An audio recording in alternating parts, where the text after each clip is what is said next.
Assalamualaikum warahmatullahi wabarakatuh. Selamat pagi semuanya. Semoga kita semua selalu dalam keadaan yang sehat dan berbahagia selalu. Pertama-tama, perkenalkan terlebih dahulu, nama saya Adinda Puspita Rahayu dari Fakultas Tarbiyah Prodi PGMI Lokal B. Baiklah, dalam video kali ini saya akan membahas tentang keterampilan menyimak dan kesantunan dalam berbahasa. Materi pertama yang akan kita bahas yaitu keterampilan menyimak atau biasa disebut dengan sebuah kegiatan pikiran. Jadi, yang namanya menyimak bukan hanya sekedar mendengarkan dan melihat saja, tetapi ada proses yang harus dilakukan yang berkaitan dengan hal-hal yang ada di dalam sebuah proses menyimak itu sendiri.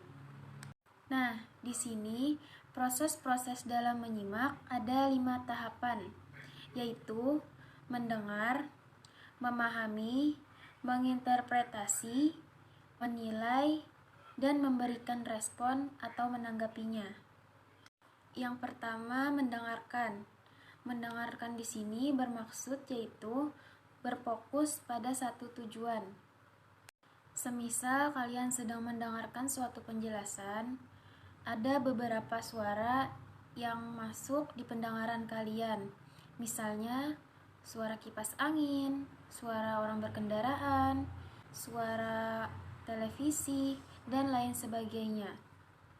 Nah, di sini bagaimana caranya kalian bisa mengabaikan suara-suara tersebut dan berfokus pada satu pembicara yang sedang kalian dengarkan. Yang kedua, memahami. Memahami di sini memiliki arti menyimak dengan jelas atau mengartikan setiap kata-kata yang sedang kalian simak. Tahapan ketiga di sini yaitu menginterpretasi yang bermaksud memberikan makna pada setiap kata yang sedang kalian simak. Makna ini jauh berbeda dengan arti. Makna memiliki arti segala hal yang melatar belakangi baik kalimat, ucapan, atau tuturan kata. Misalnya dari ekspresi wajah dan nada suara. Tahapan keempat yaitu menilai, yang artinya mengevaluasi pendapat orang yang tadi menyimak. Di sini yang menyimak memberikan pendapat atau memberikan penilaian kepada orang yang telah dia simak tadi. Semisal penyimak memberikan penilaian kepada yang disimak tentang suatu keunggulan, kelemahannya, kekurangannya, maupun kelebihannya. Tahapan yang kelima atau yang terakhir yaitu menanggapi atau memberikan respon. Respon di sini yang dimaksud ialah respon apa yang akan orang tersebut keluarkan. Itu bergantung pada proses dia menyimaknya bagaimana. Misalkan ini saya berikan contoh pada bagian kesantunan tentang suasana di kelas, di mana si guru berbicara kepada murid-muridnya. Nah, pada proses yang pertama yaitu mendengarkan. Di sini murid-murid diwajibkan untuk mendengarkan dan mengabaikan suara-suara yang ada di sekitarnya. Semisal ada suara teriakan, suara kendaraan, suara handphone, atau suara berisik lainnya yang ada di sekitarnya. Dan murid harus berfokus pada apa yang dikatakan oleh guru. Semisal sang guru mengatakan bahwa suasana hari ini panas ya. Dalam tahapan pertama proses menyimak, yaitu mendengar, murid hanya akan harus fokus kepada apa yang dikatakan oleh sang guru, yaitu suasana hari ini panas ya. Memahami di sini bermaksud yaitu mengartikan setiap kata yang disampaikan oleh sang guru tadi. Contohnya sang guru mengatakan bahwa suasana hari ini panas ya. Nah, di situ kita dapat memahami apa yang dikatakan oleh sang guru. Oh iya benar, hari ini cuacanya cerah dan di kelas orangnya sangat banyak. Dan ruangan yang tertutup yang menyebabkan udara di dalam ruangan kelas itu terasa panas. Kemudian setelah mendengar, memahami, dia naik lagi, yaitu menjadi proses menginterpretasi, yaitu memberikan makna.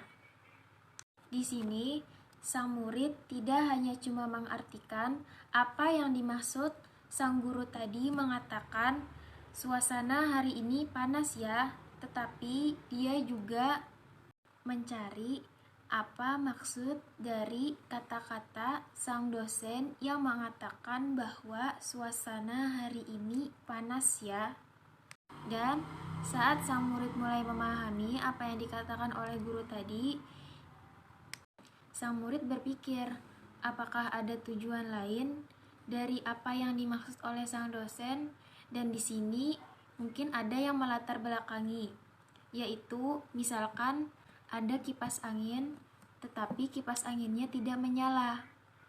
Nah, di saat sudah menemukan titik permasalahannya, sang murid akan berpikir, apakah si guru menyuruh untuk menyalakan kipas angin karena di saat itu kipas angin masih belum bernyala. Nah, dan setelah itu masuk ke tahap yang keempat, yaitu menilai, yang bermaksud mengevaluasi. Setelah dievaluasi, sang murid paham untuk mengurangi rasa panas ini, hal apa yang harus dia lakukan. Nah, setelah itu dia akan memasuki tahap proses-proses menyimak yang terakhir, yaitu menanggapi atau merespon. Bagaimana cara dia menanggapinya? Misalkan dengan tindakan. Contoh, permisi ibu, saya akan menyalakan kipas angin. Nah, itulah beberapa proses dalam menyimak, yaitu ada 5 tahapan. Yang pertama tadi adalah mendengarkan, yang kedua memahami, yang ketiga menginterpretasi, yang keempat menilai, dan yang terakhir yang kelima adalah memberikan respon atau menanggapinya. Materi kedua yaitu kesantunan dalam berbahasa. Kesantunan berkaitan erat dengan etika atau perilaku. Berbahasa juga berhubungan dengan berkomunikasi. Ada 2 aspek yang mengukur apakah sebuah bahasa itu santun atau tidak. Kesantunan terbagi menjadi 2. Yang pertama, ditinjau dari kesantunan linguistik. Yang kedua, kesantunan pragmatik. Nah, kesantunan linguistik ini cenderung kepada kata atau arti dalam kamus. Sedangkan pragmatik yaitu makna atau arti yang bersangkutan, tapi yang terkandung di dalam katanya sendiri. Makna dan arti ini berbeda. Makna ini artinya lebih dalam. Nah, makna ini berkaitan dengan konteks. Apa itu konteks? Konteks itu adalah yang melatar belakangi dalam teks. Yang pertama, kita akan membahas tentang kesantunan linguistik. Dalam kesantunan linguistik itu akan dikhususkan lagi kepada kalimat imperatif atau kalimat yang mengandung imperatif. Apa itu imperatif? Imperatif adalah kalimat perintah atau cenderung maknanya ketidaksantunan atau meniru. Kesantunan linguistik dalam tuturan imperatif mencakup 4 hal. Yang pertama, panjang pendek tuturan. Yang kedua, urutan tuturan. Yang ketiga, intonasi berisyarat. Yang keempat, terakhir, pemakaian ungkapan penanda kesantunan. Baiklah, kita bahas dari yang pertama, yaitu panjang pendek tuturan. Ini maksudnya, semakin panjang tuturan, maka akan semakin santun. Sebaliknya, jika pendek, jadi tidak santun. Contoh, misal, kata yang pertama, daftar hadir itu. Kalimat yang kedua, ambil daftar hadir itu. Dan contoh kalimat ketiga yaitu, ambilkan daftar hadir itu. Dari contoh kalimat yang pertama, kedua, dan ketiga, tentu saja kalimat yang paling panjang yaitu kalimat ketiga. Nah, kalimat ketiga ini dianggap lebih santun daripada kalimat yang pertama dan kalimat yang kedua. Karena kalimat yang ketiga lebih panjang daripada kalimat pertama dan kalimat yang kedua. Yang kedua, urutan tuturan. Ini dapat menjadi penentu kalimat itu santun atau tidak. Contoh, misal pada kalimat yang pertama, ruangan ini akan digunakan rapat oleh wali murid. Bersihkan dulu meja itu, cepat. Bandingkan dengan kalimat yang kedua, cepat bersihkan meja itu. Ruangan ini akan digunakan rapat oleh wali murid. Dari urutan tuturan tadi, katanya dapat menjadi penentu apakah kalimat itu santun atau tidak. Dari contoh perbandingan kalimat tadi ada 2. Menurut kalian, contoh kalimat mana yang lebih santun atau tidak? Sudah pasti kalimat yang lebih santun ditujukan pada contoh kalimat yang pertama, yaitu ruangan ini akan digunakan rapat oleh wali murid. Bersihkan dulu meja itu, cepat. Jadi, dalam urutan tuturan itu, alasan dulu yang kita tuturkan, baru kata perintah di akhir. Yang ketiga, intonasi berisyarat, yaitu intonasi yang panjang mengakibatkan menjadi kalimat itu tidak santun. Berbeda dengan panjang pendek tuturan. Jika panjang pendek tuturan, semakin panjang tuturan, maka akan semakin santun. Berbeda dengan intonasi berisyarat. Misalkan, kirim surat itu.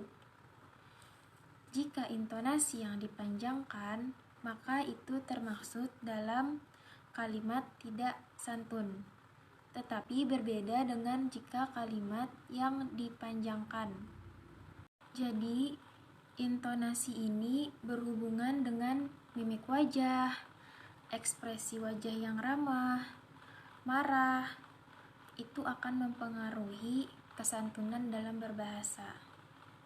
Nah, setelah panjang pendek tuturan, urutan tuturan, intonasi berisyarat, yang terakhir, yang keempat, yaitu pemakaian ungkapan penanda kesantunan.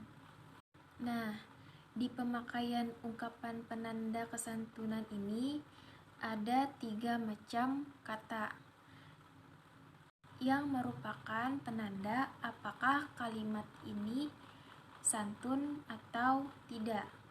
Yang pertama, kata pertama yaitu kata tolong.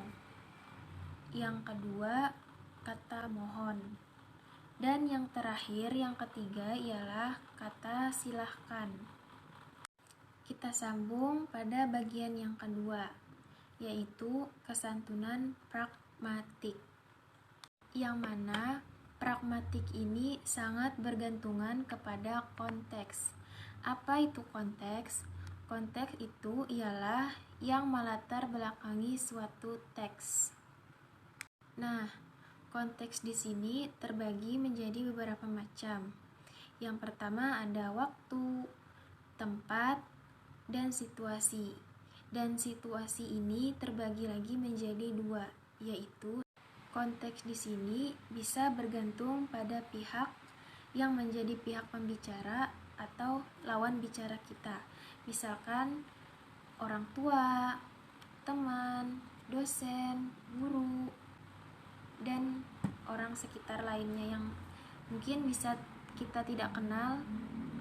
Orang lain tersebut yang menjadi lawan bicara kita, mereka bisa mempengaruhi bagaimana kesantunan kita dalam berbahasa. Misalkan kita berbicara dengan dosen atau orang tua, pasti kita menggunakan bahasa yang sebisa mungkin harus santun kepada mereka. Dan itu nanti akan berbeda jika mereka berbicara dengan teman atau sahabat mereka setelahnya. Kesantunan pragmatik ini kita khususkan lagi kepada tuturan imperatif. Di dalam kesantunan pragmatik, yaitu yang artinya makna, apakah makna yang dituturkan itu santun atau tidak.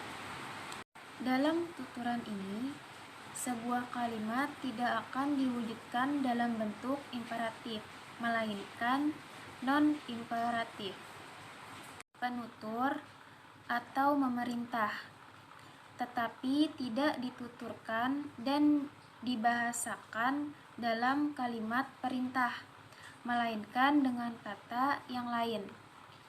Misalkan dengan kata pernyataan dan pertanyaan yang diartikan dalam bahasa Indonesia dengan deklaratif atau interrogatif. Jadi di sini deklaratif itu ialah pernyataan dan interrogatif adalah pertanyaan. Jadi bagaimana caranya maknanya imperatif tetapi dalam kata lain diganti dengan kata yang lain. Bagaimana caranya? Yaitu dengan cara deklaratif dan interrogatif. Dia memerintahnya dengan pernyataan atau pertanyaan. Bisa dianggap dengan secara tidak langsung. Dan di sini ada pula penyebab ketidaksantunan. Yang pertama, kritikan secara langsung dengan kata kasar. Nah, dari kritikan ini biasa cenderung membuat orang lain merasa terhina. Yang kedua, dorongan emosi penutur. Emosi ini faktor utamanya biasanya bisa karena marah atau karena kecewa. Dikarenakan kondisinya yang tidak stabil, maka bisa dia berbicara dengan kalimat yang tidak santun. Selanjutnya, faktor penyebab ketidaksantunan ialah yang ketiga, proyektif terhadap pendapat. Contoh kalimatnya, misal, silahkan jika kamu tidak jujur. Semua akan terbukti pada waktunya. Kemudian, faktor penyebab ketidaksantunan yang terakhir adalah menuduh orang lain dan memojokkan lawan bicara. Contohnya, puisi ini bagus sekali. Apakah ini hasil dari karyamu? Seolah-olah dia menuduh bahwa itu bukan hasil dari karyamu. Nah, hal-hal yang seperti itu tadi yang menyebabkan bahasa menjadi tidak santun. Mungkin cukup sekian materi yang dapat saya sampaikan dalam video hari ini. Kurang lebihnya saya minta maaf. Yang benar berasal dari Allah Subhanahu wa Ta'ala, dan yang salah berasal dari diri saya sendiri. Wabillahi taufiq wal hidayah, waridho wal inayah. Assalamualaikum warahmatullahi wabarakatuh.